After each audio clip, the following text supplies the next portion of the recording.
মুস্তাফিজকে নিয়ে খেপেছে ভারতের ময়ূখ রঞ্জন। নামে সাংবাদিক হলেও চেঁচামেচিতে যেন ফার্স্ট ক্লাস। ইতিমধ্যেই নেটিজেনদের কাছে জোকার বনে গেছেন তিনি।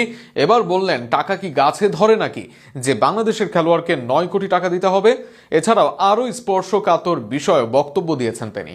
আরও শুনুন প্রতিবেদনে। আইপিএল নিলামে বাংলাদেশি পেসার মুস্তাফিজুর রহমানকে 9 কোটি 20 লক্ষ রুপিতে দলে ভিড়িয়েছে কলকাতা নাইট রাইডার্স। তবে ফিজকে দলে ফেরানোর পর তাকে নিয়ে প্রশ্ন তুলেছেন ভারতের আলোচিত ও বিতর্কিত রাজনৈতিক সাংবাদিক ময়ূখ রঞ্জন ঘোষ। সামাজিক যোগাযোগ মাধ্যম ফেসবুকে দেওয়া এক দীর্ঘ বক্তব্যে এই কথা জানান তিনি। ময়ূখ রঞ্জনের হিসেব অনুযায়ী ভারতীয় মুদ্রায় 9 কোটি 20 লক্ষ রুপি বাংলাদেশি টাকায় প্রায় 12.5 কোটি টাকার সমান। তার বক্তব্য, আইপিএল এর মতো একটি টুর্নামেন্টে এই বিপুল অঙ্কের অর্থ বাংলাদেশে পাঠানো হচ্ছে এমন এক সময় যখন বাংলাদেশে ভারতের বিরুদ্ধে জনমত ও বক্তব্য ক্রমান্বয়ে তীব্র হচ্ছে। এ প্রসঙ্গে তিনি সাম্প্রতিক এক বাংলাদেশি নাগরিক দীপু দাসের পরিবারের প্রসঙ্গ টেনে বলেন, যদি 9 কোটি টাকা পাঠানোর সামর্থ্য থাকে তাহলে সেই অর্থ সরাসরি দীপু দাসের পরিবারের কাছেও পাঠানো যেতে পারে। মুস্তাফিজুর রহমানের ব্যক্তিগত অবস্থান নিয়েও প্রশ্ন তুলেছেন ময়ূখ রঞ্জন।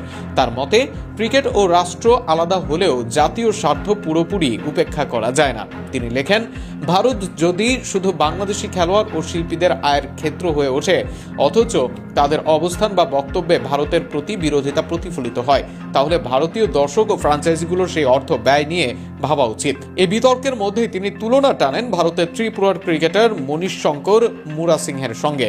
আইপিএল নিলামে 30 লাখ রুপি বেস প্রাইস থাকা সত্ত্বেও কোনো দল তাকে না নেওয়ায় ক্ষোভ প্রকাশ করেন ময়ূখ রঞ্জন। তিনি বলেন, প্রয়োজনে আমরা সবাই মিলে টাকা তুলব, কিন্তু আমাদের দেশের একজন খেলোয়াড় অবিকৃত থাকবে সেটা মেনে নেওয়া কঠিন।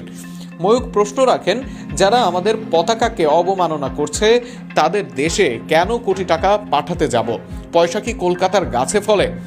আইপিএল নিলাম ঘিরে এমন বক্তব্য নতুন নয়, তবে মুস্তাফিজুর রহমানের মতো আন্তর্জাতিকভাবে পরিচিত একজন ক্রিকেটারকে ঘিরে এই মন্তব্য সামাজিক যোগাযোগ মাধ্যমে নতুন করে বিতর্ক তৈরি করেছে।